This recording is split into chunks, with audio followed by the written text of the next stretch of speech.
You're listening to Heels on the Diamond, presented by Heels on Franklin. If this episode hits the mark, do us a favor, like it, drop a comment, and share it with a friend. That kind of support keeps the podcast rolling. You can find all episodes on the Heels on Franklin YouTube channel and on Spotify. So whether you like watching or listening, we've got you covered. Let's get into it. Welcome into the latest episode of Heels on the Diamond, as always presented by Heels on Franklin. I'm your co-host, Chris Smith, and I am always joined by the one and only, the new hat man himself. Man, it still feels weird. Still feels weird. Still getting used to it. Andrew Forrest, how are we doing tonight?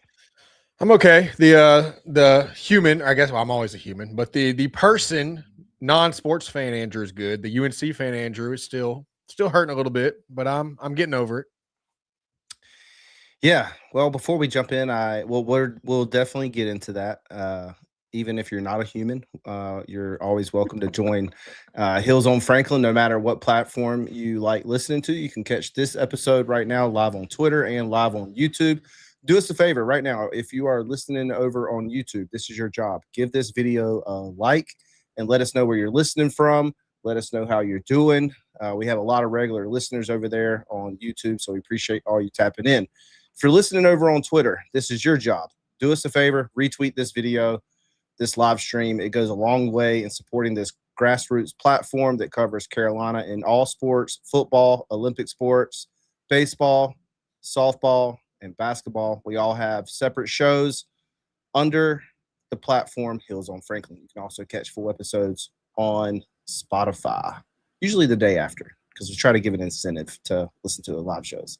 Yeah. Andrew, nice hat, Omaha hat. Yeah, man, you convinced me to pick this one up, and I gotta say, I think I've worn a hat every day for like the last 10 days. So my barber, he may only be getting a call once a month instead of twice a month from here on out. But it's still, like I said, man, I'm still getting used to it. I keep taking it off and like moving my hair around. So it's going to take some time, but I am slowly but surely becoming a hat guy. And I didn't realize till I got home how many hats I actually have in my closet that were just collecting dust. So I got to get them out.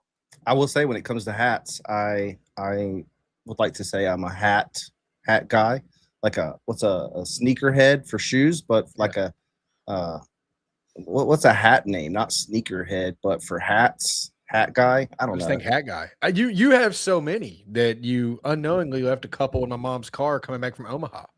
And so I will get those to you this weekend. I mean, I leave two, and your pennant from the game. So shoot me a text on Saturday. I'll make sure I bring that stuff. Yeah, we're gonna see each other on Saturday. But man, so this is what we're gonna do tonight. We got two different things we're gonna talk about. We are gonna recap the College World Series final there. We're not going to go into it in depth like we do our series that we usually do, right? Post-game series breakdowns that we do a few days after during the regular season or ACC tournament per se. But we're just going to kind of talk about some of the high points there that we found interesting, I guess you could say, or just a few things we'd like to talk about, some of the discussions we've seen online. Spend about 8 to 10 minutes on that, and then we're going to go into our off-season primer. Heels on the Diamond, like I put out right after the game 3, put out a bunch of thanks to everybody. We do want to say thanks to everybody that tapped into our live shows while we were in Omaha. That meant a lot to us, and hopefully next year we'll be back. That would be kind of cool. But yeah, so that's what we're going to do. Heels on the Diamond is not going anywhere in the off-season. Rev, who usually taps in through Twitter, he's joined the team as a writer right now, and he already has like 6 to 8 articles already pre-written, and we're going to be diving into the recruiting class that way. We're also going to talk about them briefly tonight, but during the offseason primer, we're going to go ahead and talk about some of the commits that we've already got and how we could see them play it into the roster going into next year, and then also some of the needs that we think that Carolina needs. And we're also going to talk about the perception of how we feel the program is perceived nationally versus locally from a fan base level. I want to get a couple of comments in here live real quick before we dive in. Appreciate Devin, as always. Good evening, y'all. Thanks, Devin, for tapping in. She says, hate the way it ended for the seniors And I will add to that, Devin, for the juniors that are probably more than likely going to go pro. Hate it for them as well. It's a lot of them. A lot of those guys. Those going to the draft. Oh, she did add going to the draft. So I should have read your sentence in full. But what a fun season. Jeff Blackwood. What up, y'all? Go Heels. Appreciate Jeff. Hey, hold on. Shout out to Jeff for being there when the I couldn't be there, you couldn't be there, but when the team got back from Omaha and he was there with the Tar Heel chant, he was made sure he was, as always, loud. So shout out Jeff. Yep. Also, Caleb gives us a recommendation here, hat connoisseur. I'm just impressed that Caleb could spell that, because connoisseur is not an easy word to say, nor is it an easy word to spell. Yeah, for sure. I think I like hat connoisseur. I have a lot of hats that haven't even made it live on the show. I have a whole shelf dedicated to hats. Also, my guy Trevor, that you've seen on here a lot of times, right? He has a traveling hat box, and he carries them to games with him, live like football games, and he'll change out his hats between our live shows at 140 Social, in between like going to the game itself. So it's kind of just like opens up the case and picks what he wants. So Jason from PA says, "What's up, y'all?" What's up, Jason, my guy? We appreciate you and both of your kids. Great people. Rev, because it is so heartbreaking. Yeah, so let's start there. Let's go ahead and tap in tonight. Appreciate everybody tapping in right at 90. Do us a favor, share all this out. Goes a long way, like I always say. Hey, that kind of rhymed. But we're not going to go too far into deep, in the weeds, I guess you could say. Andrew, I'm just going to let you kind of go here. You and I, we kind of talked briefly about, on the phone earlier today, how we wanted to do tonight. And so this is kind of just rough, not only for us as people that cover the program, right? But both of us are alum. And when I do say that, I don't mean that it's any greater heartbreak than someone that's like a diehard fan that's not an alum, right? I just added that in. But as two guys that are alums, that are dedicated to this program, that have put a lot of time throughout the year, and at the end of the day are just good Carolina baseball fans, right? Ride or die. Take it away, kind of where you want to start, and I'll chime in. Just a tough series. I mean, there's no other way around it. You see it all the time in sports, and when it doesn't happen to your team, you love it. When it happens to your team, it's so frustrating. But more times than not, the hotter team wins, not the better team. I don't think there's anybody coming into the College World Series who would really say, if they knew anything about college baseball, they would say, oh, Oklahoma is the better team. I think Carolina is the better team. But Oklahoma was the better team on the field for 2 of the 3 games. And they were the better team for 3 weeks against Georgia Tech, against Kansas, against Georgia. Again, 3 teams that you can make a legitimate argument are on paper. And if you look at the regular season, much better. But Oklahoma got hot. I mean, I don't know if after that, because they lost their final 4 SEC series.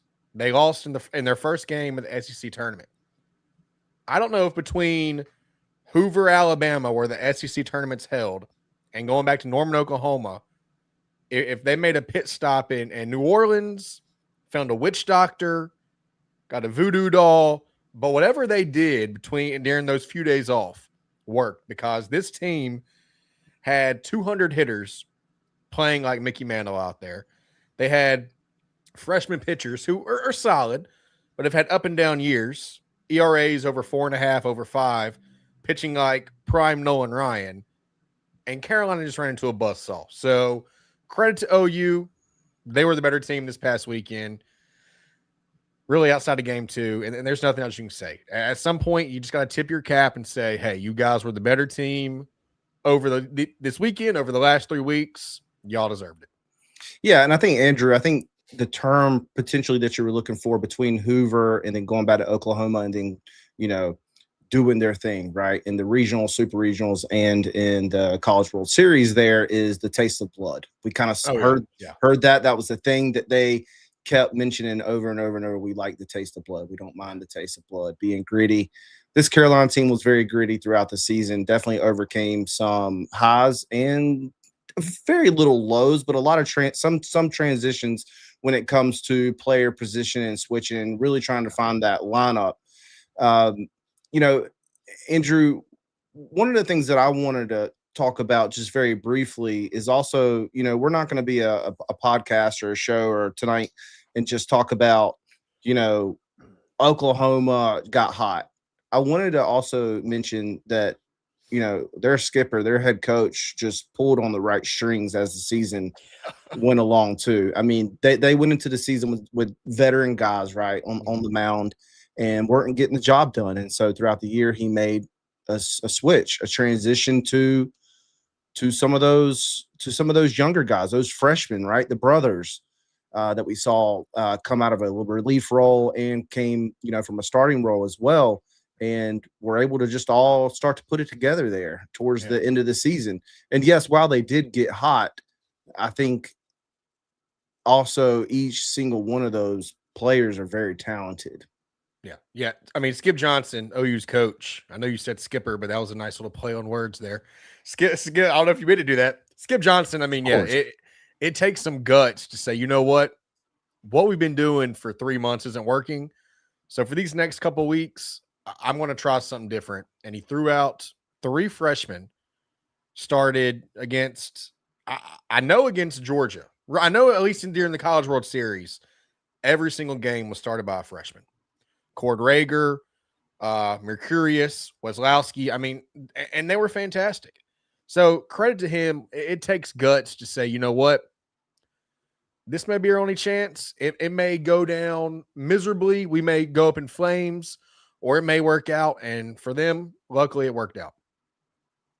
And I love what Rev said here, too. Yeah, Skip getting canned at Texas and winning at OU is freaking poetry. of all schools, right? That would be like going from Duke to Carolina and winning a championship, or going from Ohio State to Michigan and winning a title, right? Yeah, for sure. I mean, that's for him. That again, I'm not happy it happened, but for him, that's pretty cool. And from all accounts, between his interactions with Forbes and what I've read, Skip Johnson's a great guy. Just like Forbes, he was an assistant for years, and he finally got his chance, and he's made the most of it. Can we just cancel football season for more? Hey, I don't think the Tar Pit guys would like that. So we can't. I understand. I'm not the most excited about football right now either, but I'm going to give it a chance. Don't judge until the product of a new season hits the field. Yeah. I'm not going to say that it's going to be good or bad. I'm just saying that's how I like to keep my head above water per se as a fan, is I don't judge from year to year. I judge from year to year when a new season starts, right? Yeah. I'll be locked in come Ireland. Yeah. And you'll be there. So no, I don't know. I have tickets. Okay. I don't know. We'll see. Anyway, we can talk about it later. I don't want to get too far off topic. But Andrew, I want to talk a little bit about, just game 1, just very briefly. What do you think potentially happened with Jason DeCaro there, only going 3.2 innings, giving up a career high in 7 runs, earned runs there?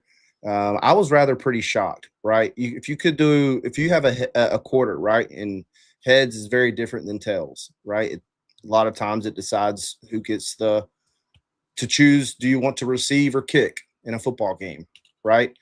His start against USC in the Super Regional couldn't have been any further different than game 1. But one of the biggest games of his career at Carolina just did not go his way. What did you see?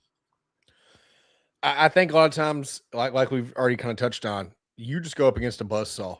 And I think Oklahoma's hitters, really 1 through 9, every single guy, from the top of the order to the bottom, they were seeing the ball well. I think the ball was the shape of a beach ball for them, outside of, I guess, when they faced Caden Glauper and Ryan Lynch in game 2. But they're just hitting the ball well. I mean, from what I saw, DeCaro seemed to be placing the ball well. He was hitting his spots early on. He was getting some strikeouts. and then it just kind of unraveled. So I don't think he did anything really, really bad or was making mistakes. I think it was just more Oklahoma's offense was on fire. Yeah, and let's talk about this as well. UNC's 6 through 9 hitters went 1 for 13 in this game, and that's something I do, not to give us kudos or anything, but that's something that we have discussed, right? Throughout the whole season. Well, really through halfway of the season, I feel like is when you can kind of start to judge a team that's definitely full of transfers, like Carolina.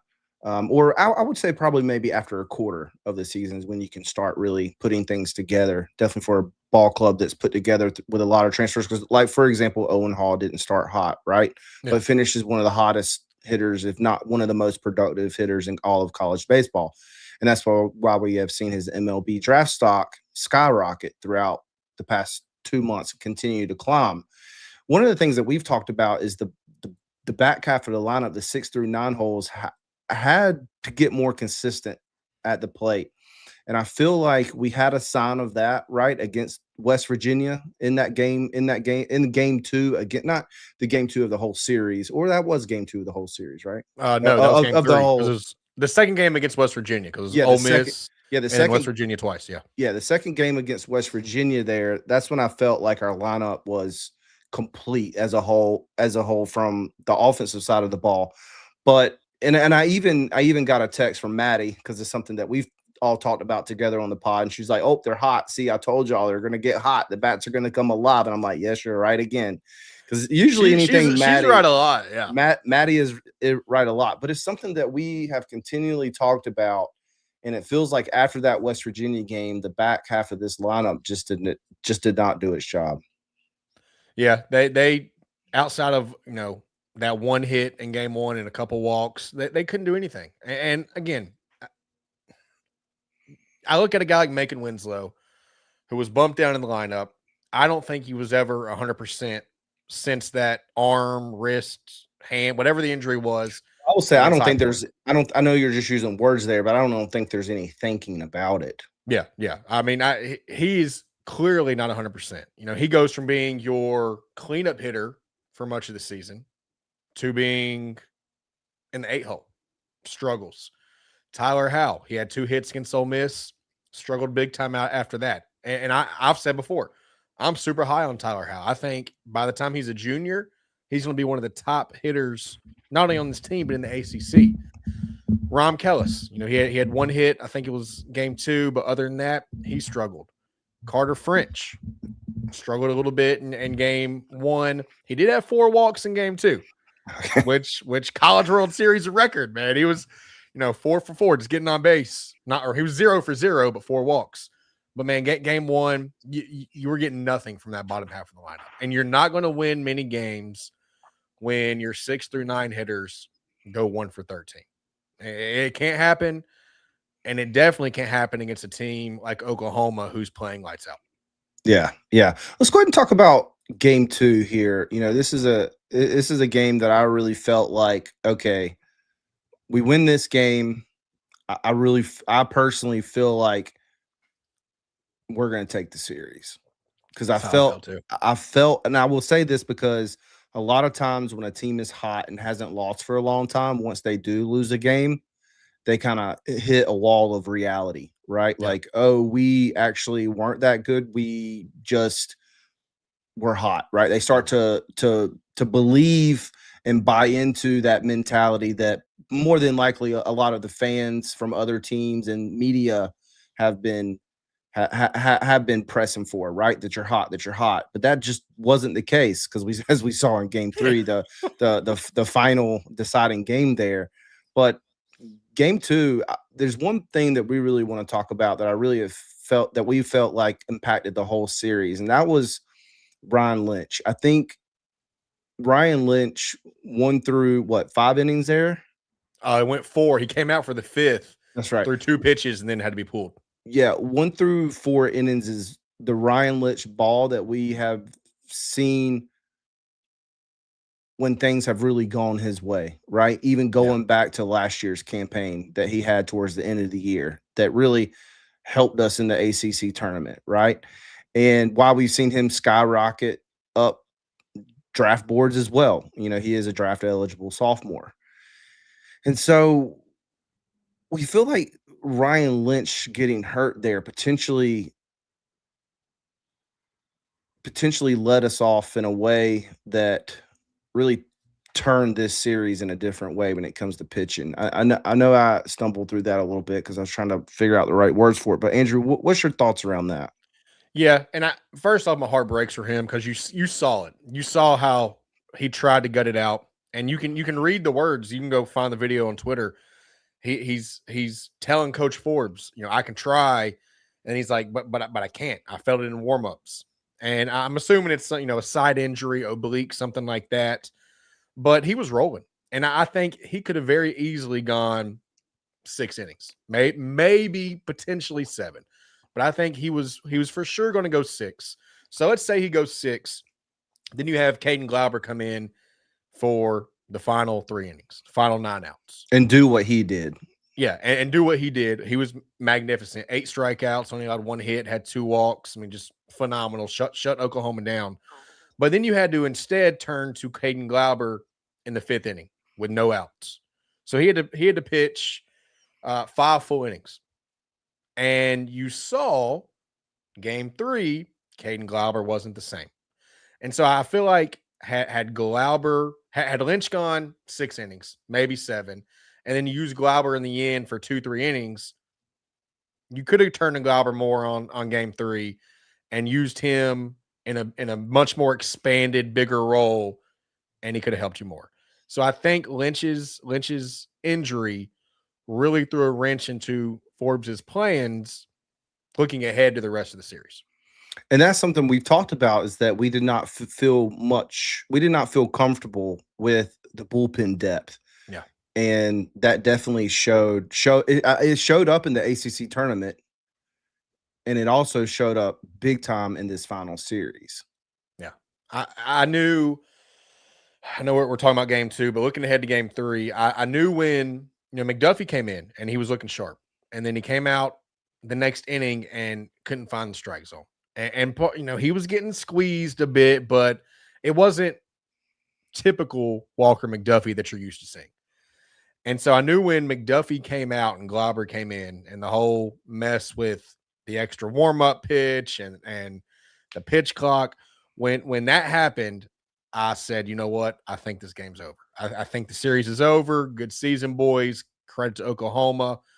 And when Glauber was pulled after only 1 or 2 outs, I said that's it. And it's unfortunate that despite the bullpen depth, we saw some issues in the ACC tournament, but for the most part, Carolina's been able to work through that lack of bullpen depth. But in the national title series is when it really reared its ugly head, and it came back to bite them. And it's unfortunate. If we could have had 1 or 2 other guys that could just be consistent. We had talent. Mateus is talented. Seagraves has some talent. Chewy came in game 1 and was really good, but there was no really third consistent arm out of the bullpen. A Mateus, a Chewy, a Seagraves would come in and look great one outing and then really struggle in the next. So there was really no Padgett's another one. There was really no third bullpen arm that you could trust in high leverage situations consistently. And it finally came back to bite him. Yeah, let's talk about the Glauber situation there in game 3. I don't want to get into what I have personally called Shirtgate, on the Facebook there. I honestly, at this point, I even after the game, I know we were in a group message and I shot it over just because I found it interesting. Yeah. But I didn't find it interesting to a point of this is why we lost the game. Oh, no. You can point to so many other things. And so I could really care less about the shirt gate. If you're listening to us, I know there's 180 people in here. And if you don't, I think hopefully everybody listening knows what I'm even talking about when I talk about shirt gate, because I will say that throughout all 3 games, behind the plate was inconsistent for both teams. Yeah. Oh, yeah. In all 3 games for sure. But I want to talk about this sequence right here for Glauber. Everything that happened in everything that happened in this situation just didn't feel right to me. Yeah. And this is me as a fan. Even if I get clipped, that's fine. This is me not crying or whatever. This is just me trying to not be biased, right? But taking a step back, if this would have been any other fan base or any other, team coaches or whatever, they would have had an issue, I feel like, of how all that went down.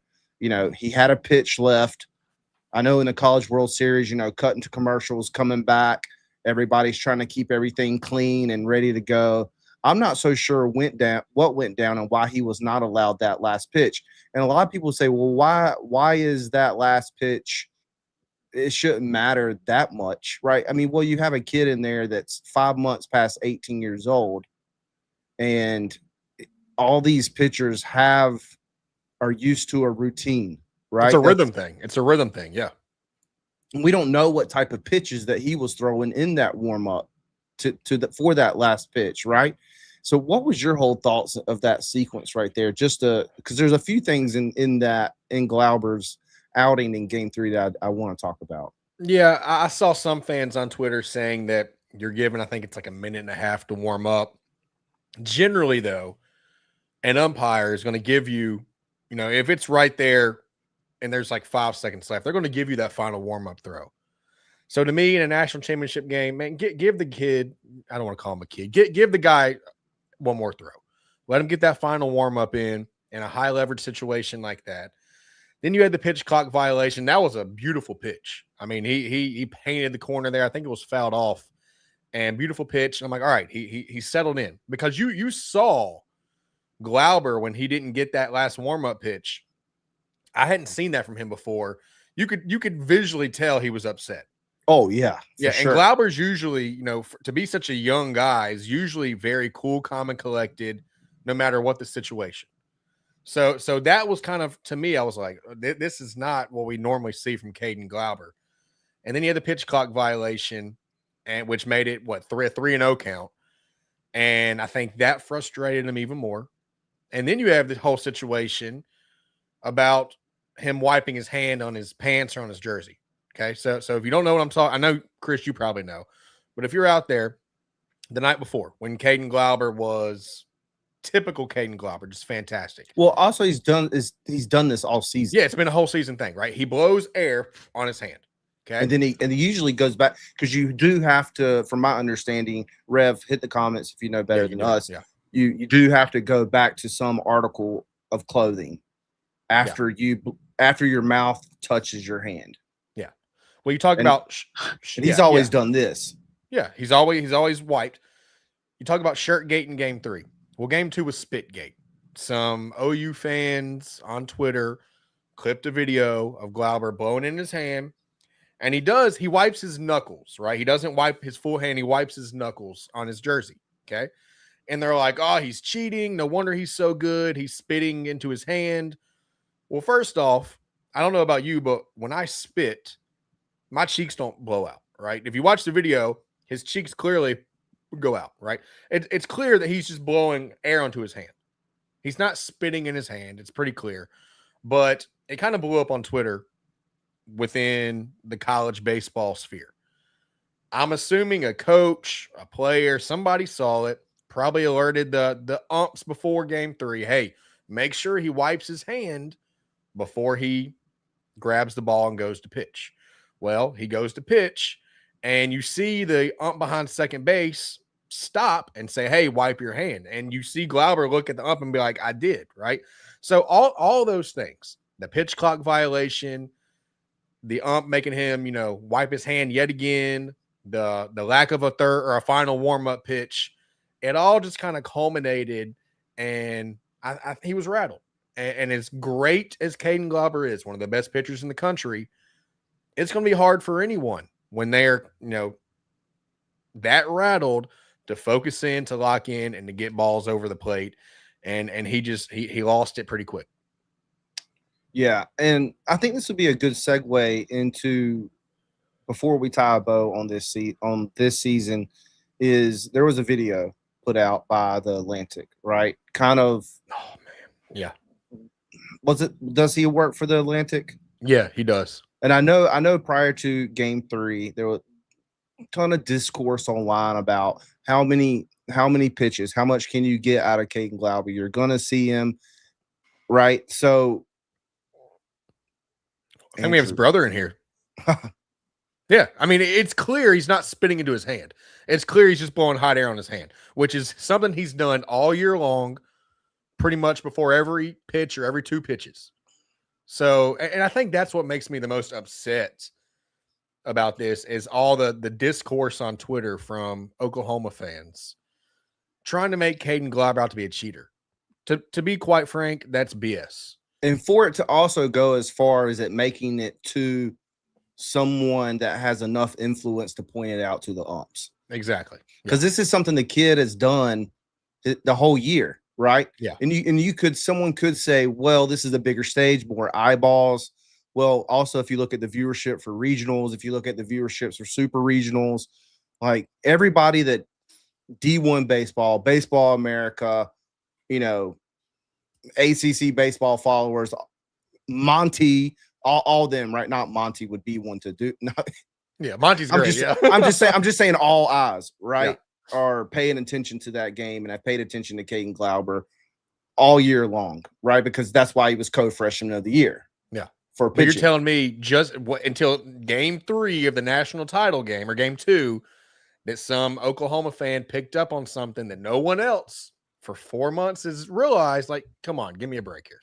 Yeah, and I think, Andrew Glauber puts up a really great point on him, more of a habit pre-pitch routine. And that's big for baseball, right? Definitely, like when a batter comes up to the plate, do they do a cross across the plate? A lot of times those crosses are not even a religious signal per se. They might be. That's fine if they are. But a lot of times that's just their routine, or they draw something in the dirt. Yeah, McDuffie does that. Or they pat both sides of the plate with their bat, right, when they come up, or whatever it may be. It's that routine. And if that routine is not completed, they feel off as a person. It's kind of, no, I'm not going to say that, but I was going to tie it to OCD. It's kind of like that if you have, which OCD, both of us have, right? Yeah, both of us have. You have to complete that routine for you yourself to feel comfortable. Yeah. We saw it in softball with Jill Livingood. After every pitch, spins the ball 3 times, makes a circle, steps back on the pitcher's mound. It's that routine.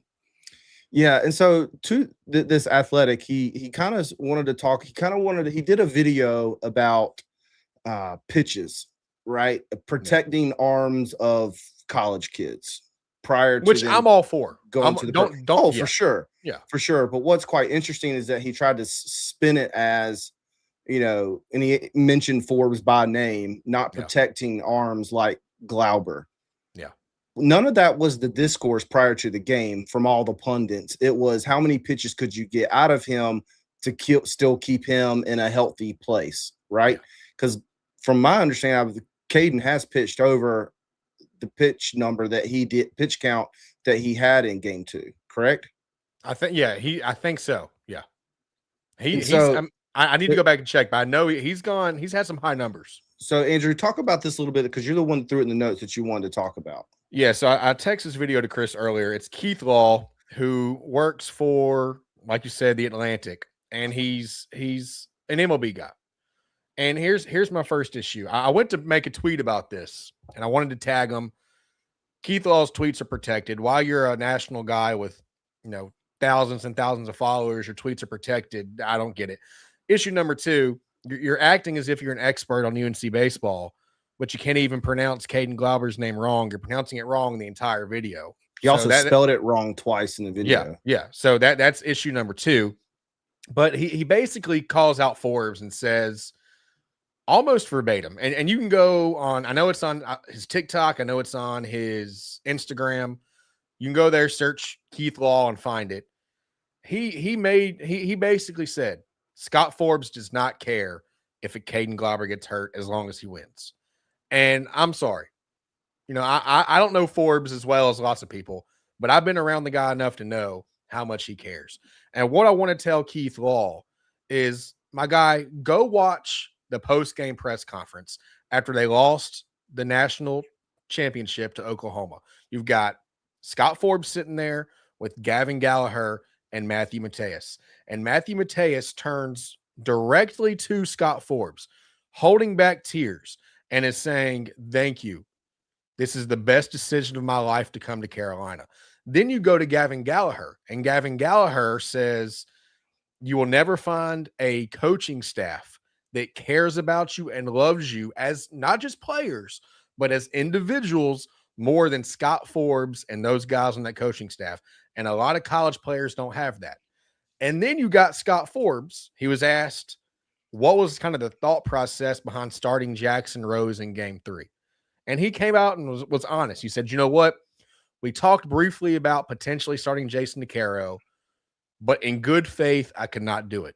He pitched 83 games in game 1, and pitches. My bad. Yeah, pitches. Definitely not 83 games. 83 pitches in game 1, and he's a future big leaguer.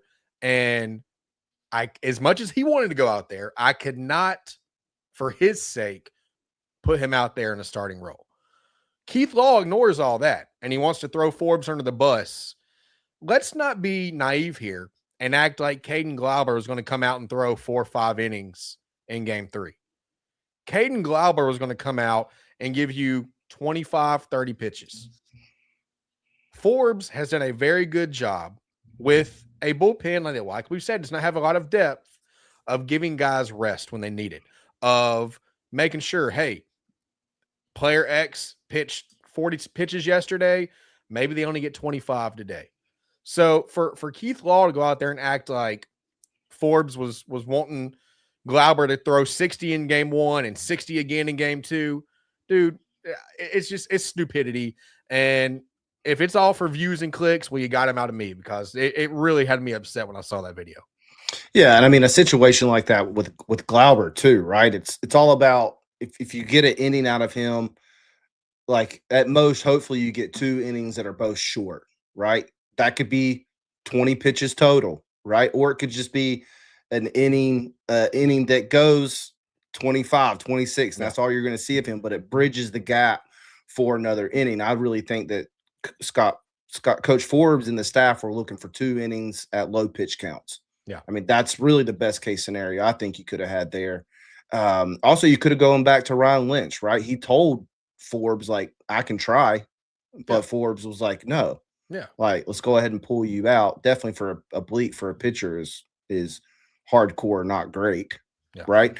And Andrew Glauber chimes in again. I think it's a good point. I do remember when this happened, the ECU coach tried doing the same thing. The umpires said it was the white was enough. Umpires will look out for it next year. So it's something he'll probably generally try to avoid going into next year. So Andrew, let's tie a bow on this year. We're 40 minutes in. We said 10 minutes, and here we are at 40.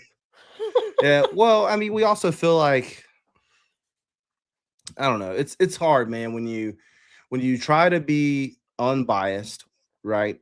When you try to be unbiased, but you also are fans, you feel like you kind of have to stick up for certain people or certain players.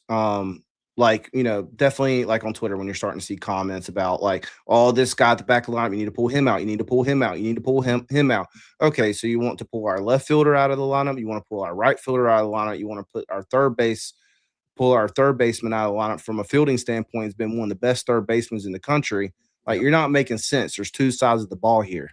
Like, Yeah, what do you want to do? I mean, you can't just say, oh, he's scuffling at the plate, let's pull him, because, okay, who's going to go play left field? So when a ball goes over the left fielder's head, you're going to get mad at that too? I mean, you can't have it both ways. I mean, how much? I mean, do you want two multiple runs given two different times where multiple runs would have been given up if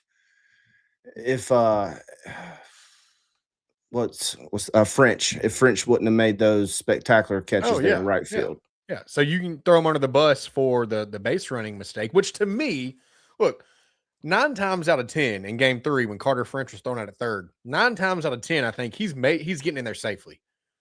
I give Oklahoma's right fielder, I think Jason Walk is who it is. I think it was Walk. It was on a rope. Dude, that was a fantastic throw. He threw a laser. So I give him more credit. Carter French made that close despite the great throw, right? give Oklahoma more credit than you don't just crush Carter French. Yeah, he got out. Yeah, it stinks. Yeah, it kind of switched momentum, but you got to give OU credit. That was an absolute dart of a throw.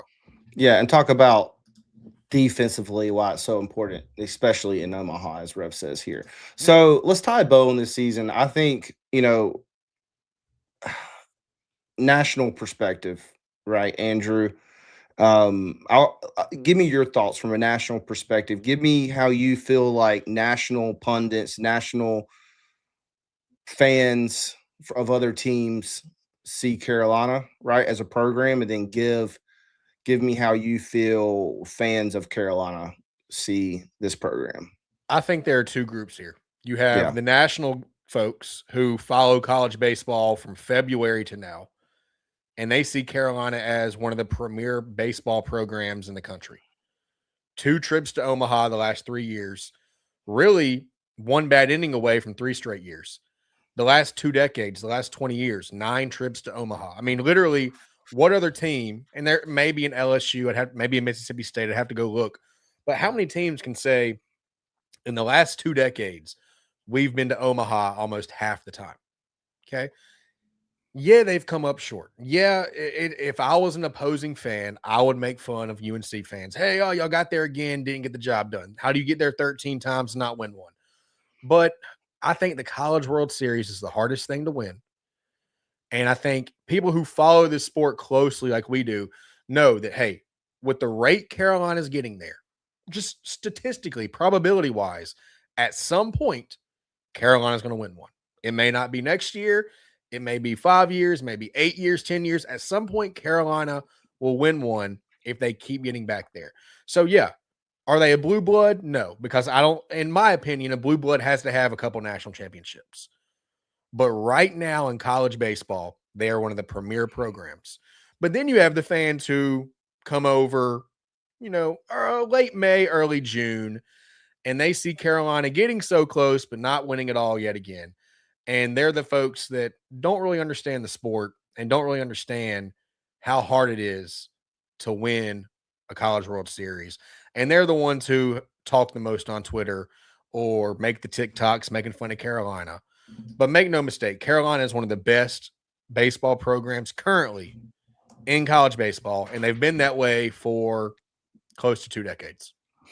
Yeah, and Andrew, this may seem like a dumb question, but I'm doing it for kind of just to make a quick point. I've seen a lot of teams that we've beat along the way, right, to getting to the finals, or teams of our rival fan bases, Duke, not so much Duke, honestly, but NC State when it comes to baseball. Hi, Omaha again, you choke. ECU's right? Chirping a lot. Yeah. Okay. So help riddle me this. Would you rather just not make it to Omaha, or rather make it to Omaha and actually and not win it, so far? Yeah. I'd much rather be there. I mean, I would rather be invited to the party and have to leave early than not get an invite to the party at all. Because you never know what's going to happen when you make it to the party. Yeah. Yeah. You may get sick and have to leave. You may get kicked out. The police may show up. You never know, right? But ECU fans looking at you. Get to the party first, and then you can talk. But I think the one fan base that I don't understand the most right now, they reside up there in Country Roads, Morgantown, West Virginia. In the last 3 seasons, West Virginia is 0-4 against Carolina, whether it be in the Super Regionals or in the College World Series. Yet I've seen more West Virginia fans celebrating on Twitter, on social media, than I've seen Oklahoma fans. And maybe it's just my For You page. I don't know. I can admit that. Well, can I chime in here? I will say I think some of that is due to Carolina social media account, the Tar Heel account. And it is. Oh, yeah. Oh, yeah. I mean, the video they put out. That too. Also, the singular tweet that they did about, it was basically like a Country Road send you home tweet, basically. Something like that, right? Or just a one-liner.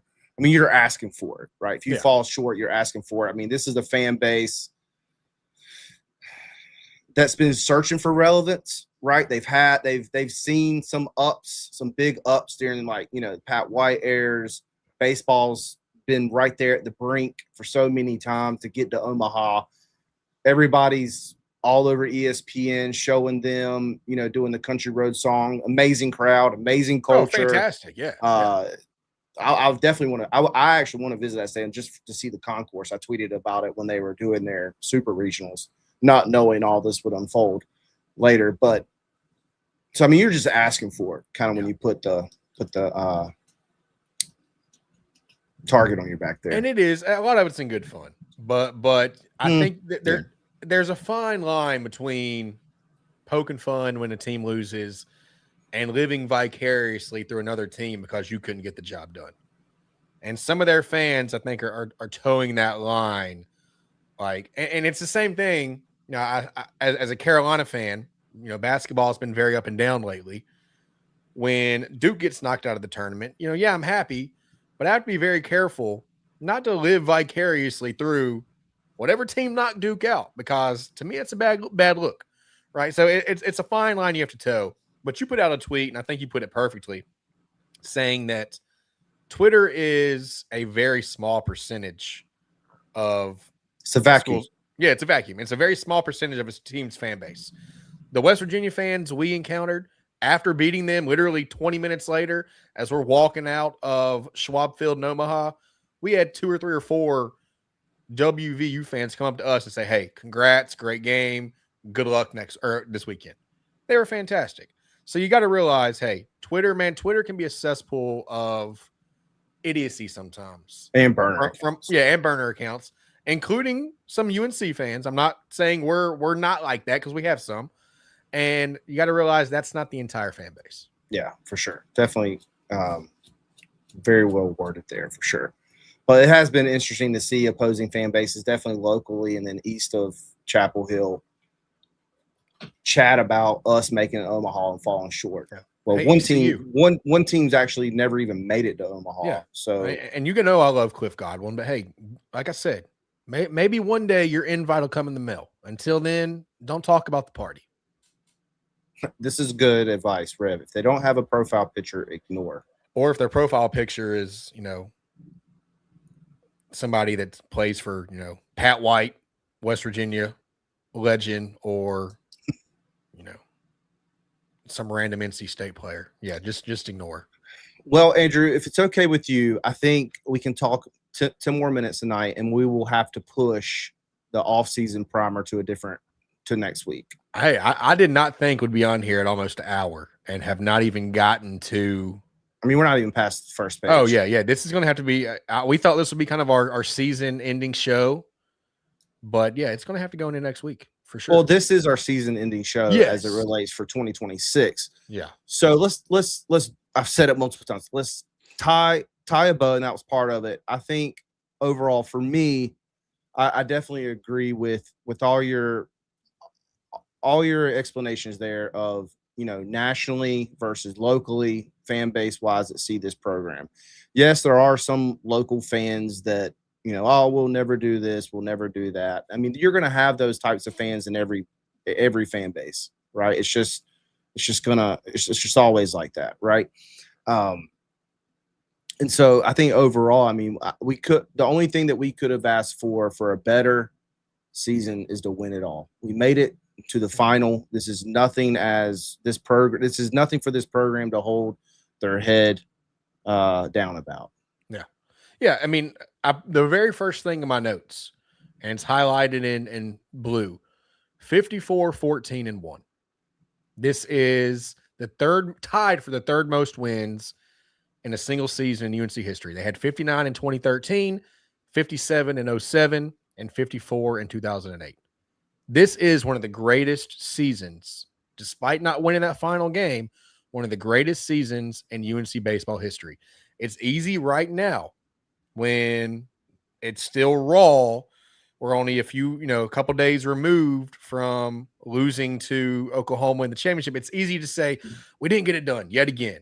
But when you take a step back and you look at this team and how special this team was and how they played the game, how consistent they were, and how they played the game the right way, this will be one of those teams that years from now, when you think about the top teams in Carolina baseball history, that 2026 team has got to come up in conversation.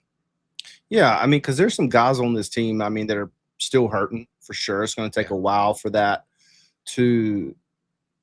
those feelings to go away. A lot of times they won't ever go away, right? But to be able to take a step forward in their careers is that we also witnessed some of the best ball play that this program has ever seen individually. Yeah. Right. Or right up there, if not tied with some. So let's finish off this episode, Andrew, talking about some of these, team leaders, right? Statistically. Yeah.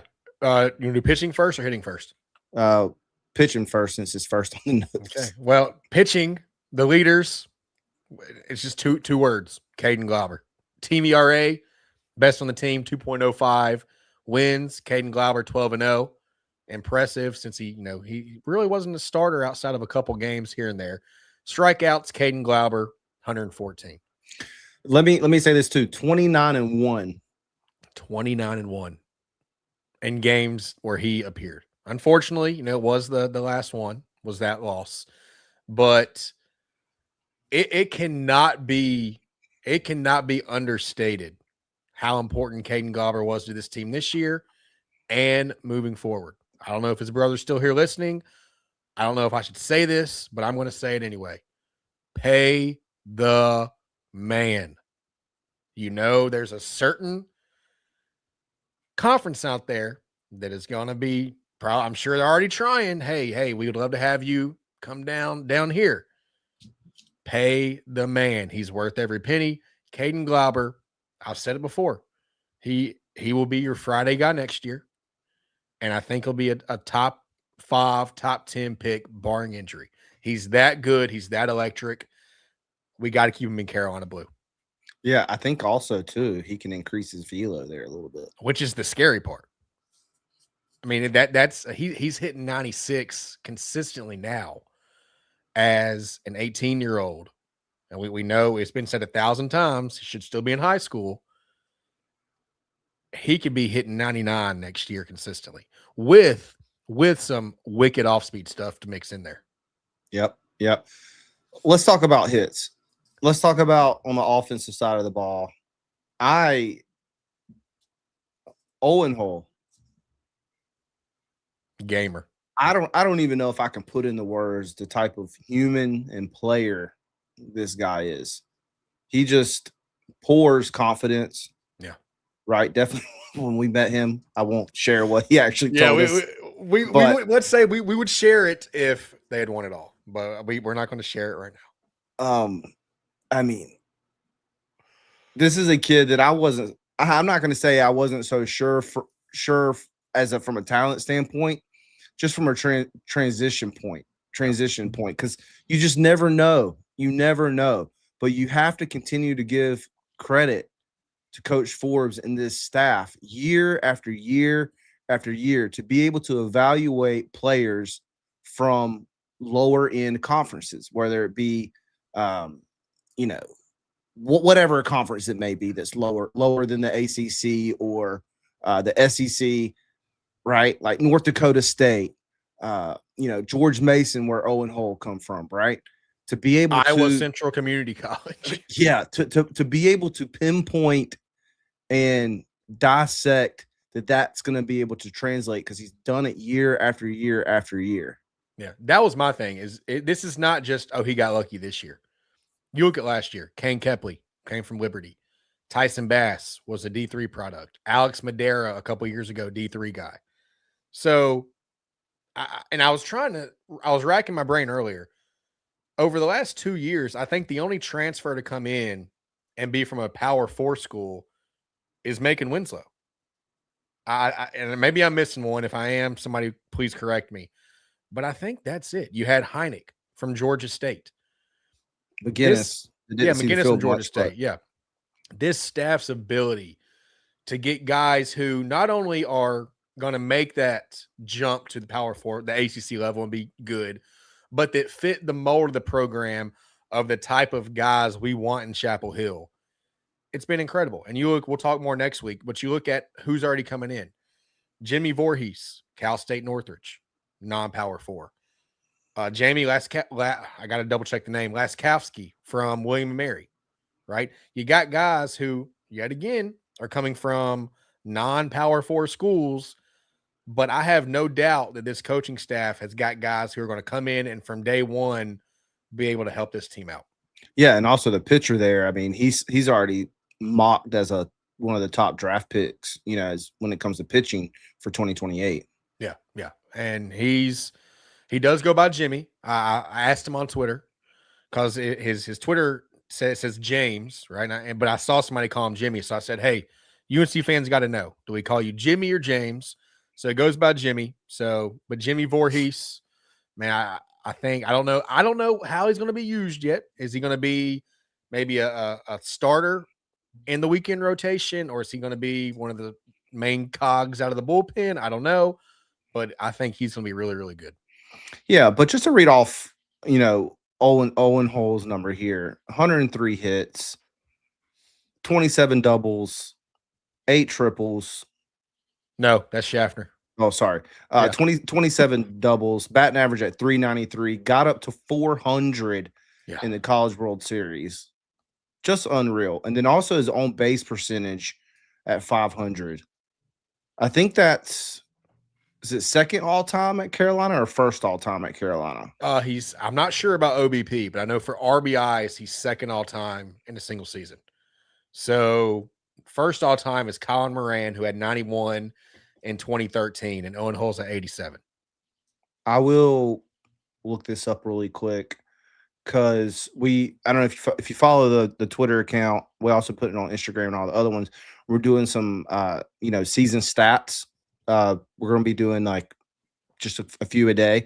We did Owen Hull and Jake Schaffner already, and then Bosch Brothers retweeted our Owen Hull, and want to give them credit. You can find them over on Twitter at the Bosch Brothers. They do a great job covering the team throughout the season. It says talking about Owen Hull here, first Tar Heel with the OBP of 500 or above since Dustin Ackley in 2008. Hull was 5th all-time in Carolina for OBP in a single season. Who's first? I'm interested. Does it say? It does not say. I need to look that up. I need to find the record book and look that up. Yeah, I mean, look, and Jeff pointed it out earlier in the comments. He did not start off good at all. He was hitting well into the 100s for really the first 3 weeks of the season. And I don't know if a light bulb went off or if a switch flipped, but man, Owen Hull became this hitter that's just out of this world. So if if he had been hitting like that the first 3 weeks of the season, who knows what kind of numbers he would have put up. Yeah, I wish I pulled it up in front of me. It'd be interesting to go back and look at that. Where is that? Did you delete? So what I did, I copied and pasted all the old stuff onto another Google Doc. So I still have it. So I got to pull it up right here. Yeah, pull his post before Lemoyne. Yeah, so we started kind of keeping up with average and OBP post Lemoyne. So post Lemoyne, so prior to ACC play, he was hitting 250. Now, a week or two before that, it was even worse. I think Lemoyne, they weren't very good. That's when he started kind of seeing the ball better. And his OBP was 473. So he was still walking a lot. Post Boston College, he was up to 355. Post Georgia Tech, 390. Post NC State, 370. And then after the ACC tournament and NCAA tournament, he was up to 393. So, I mean, just after Lemoyne just turned a corner and was incredible. Give me some of these other guys. Yeah, Jake Schaffner led the team with triples. He had 8. He was tied for first nationally. I think there were 4 guys who had 8. And then you had, home runs. Cooper Nicholson had 17. And not to toot my own horn or anything, but I do believe our second episode before the season, a particular host of this show said that Cooper Nicholson would lead the team in home runs. I won't say who, but he was correct. So shout out to both him, but more importantly, shout out to Cooper Nicholson for that. 17 homers. And then walks, Owen Hull, 48, and Macon Winslow. I did not realize Winslow had walked that much. And then stolen bases, Jake Schaffner with 26, and Owen Hull was, I think, second with either 16 or 18. Yeah, talking about stolen bases, and I don't want to talk about or go in depth in this, because we can save this for the primer. But I will say that I would like to see us next year create a little bit or quite a bit more chaos on the base pass like we did last year. Yeah, I thought it was going to be Kane Kepley 2.0 with Schaffner and Hull at the top of the lineup.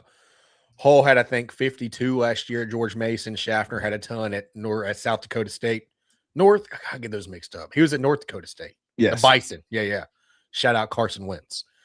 But bro, he played for my Commanders, bro. Come on, that gives me nightmares. Oh, Carson Wentz. But yeah, I thought for sure with those two guys batting, near the top of the lineup, that we'd have a ton of stolen bases. Just like Kepley last year. When he got on base, it was like you knew at some point it wasn't if he took off, it was when.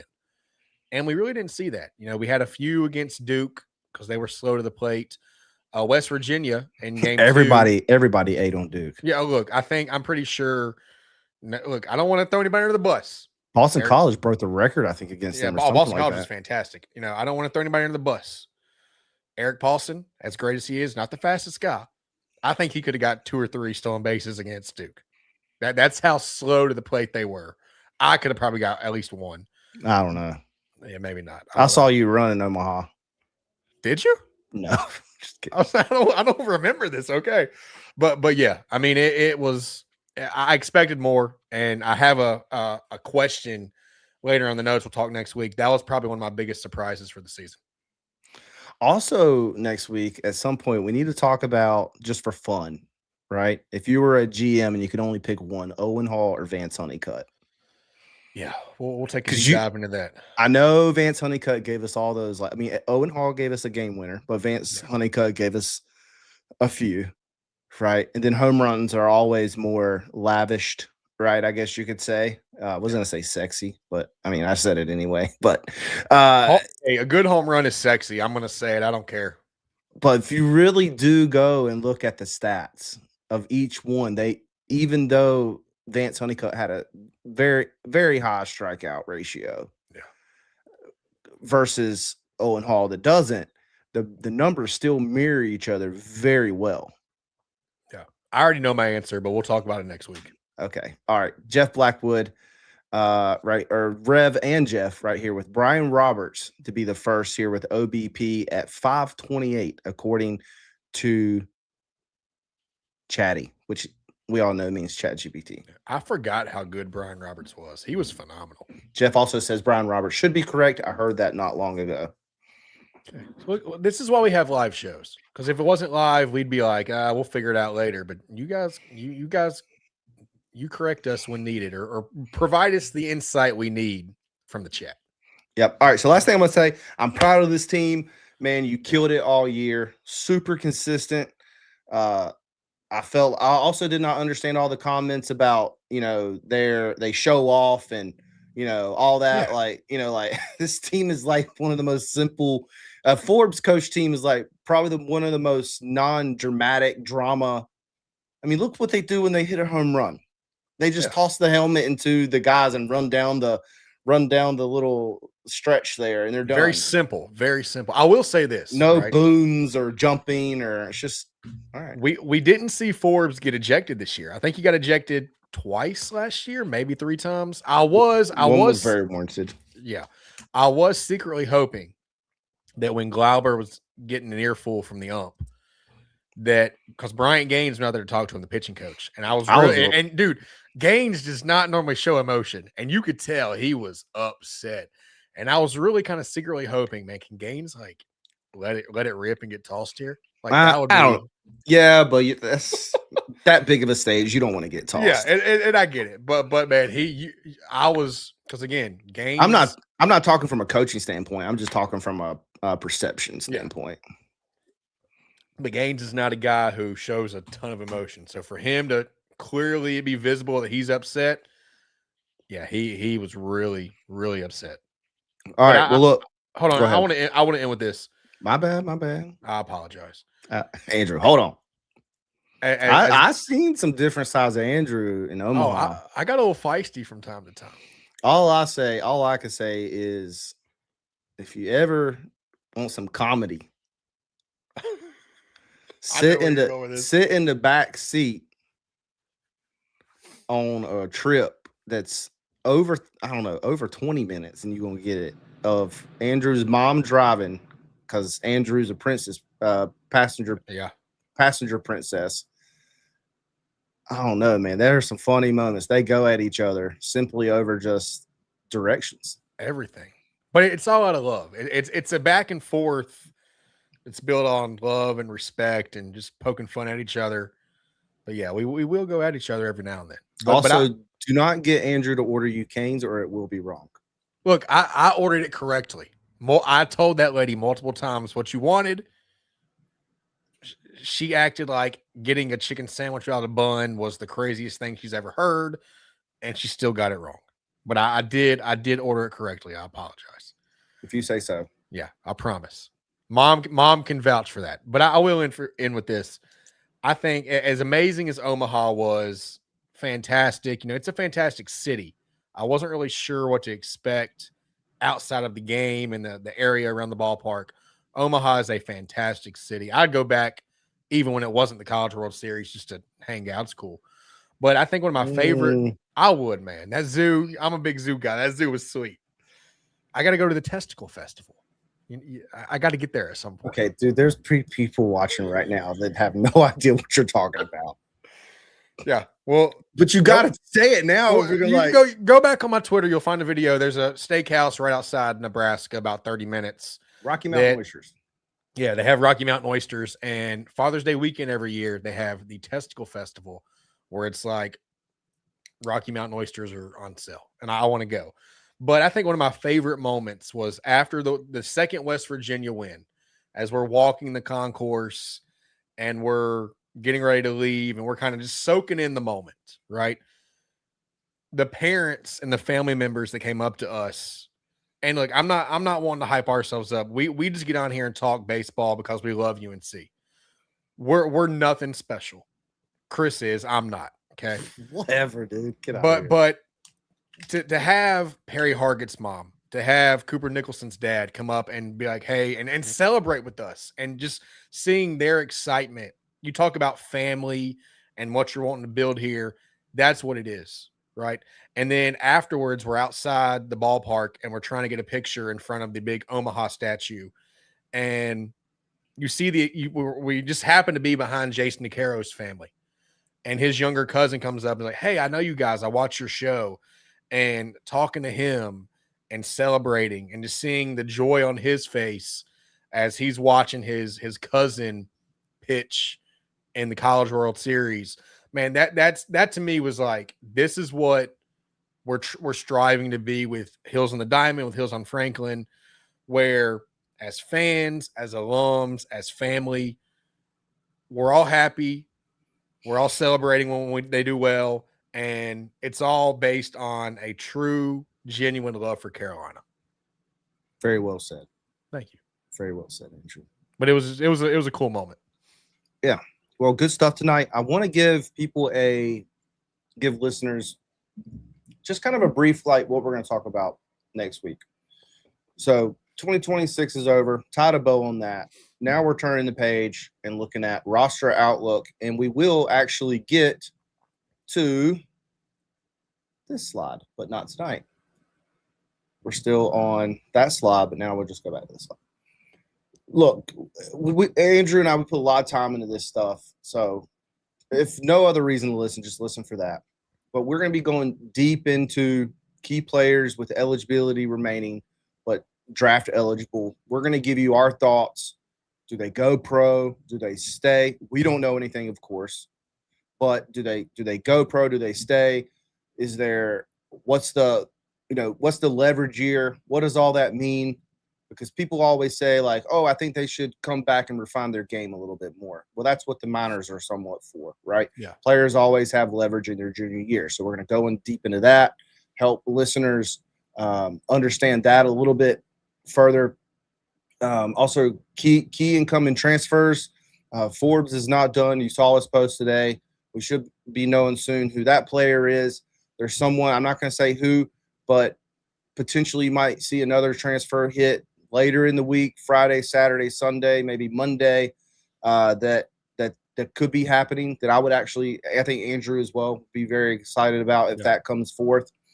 So we're going to be going deep. There's some names up here that have not been very they've been public, right, but haven't really been put out there that much. Biggest needs headed into next season. Then we're going to discuss just a little bit of other questions. Anything last you want to say, Andrew? Hey, it was a fun ride. Thank you to everybody who has watched, who's followed along on Twitter, who is, agreed or disagreed, who's hopped in, even a few fans from other fan bases. Man, it's been a blast. I put out a tweet the other day. This is the most fun I've ever had watching a Carolina team in any sport. And again, it didn't end the way we wanted, but we keep getting there. I say we. Carolina keeps getting there. At some point, they're going to break through. It's going to happen. Yeah, and I want to say too, Andrew, I agree with all that. And we are going to be releasing a 45-minute interview there with the owner at Stadium View, Piv. Yeah. It's going to be pretty cool. We shot a lot of B-roll. It's going to kind of be like a mini doc opening scene, but I have like so many edits to that. It's not even funny. Chris was across the street, like crouched down right next to the road with his camera. I risked my life, bro. I was really afraid that your head was going to get like hit by a car. Like I'm standing across the street watching. I'm like, man, I hope he's okay. But yeah, we had some technical issues. So Chris does have quite a bit of edits to be done to make sure it's high quality. But man, that was a great time too. Yeah, great time. Also, we'll say all our recs that we gave Jordan, he said it was top tier, 10 out of 10. Hey, so, come to Andrew for any food recommendations you need. I got you. Bro, nah. Nah, you going to end up with mustard-based barbecue and hot dogs. Heck yeah, man. Anyway, love your Omaha hat. Yeah. Thank you, sir. We'll see you next week, Wednesday, 8:30. Until next time, go Heels.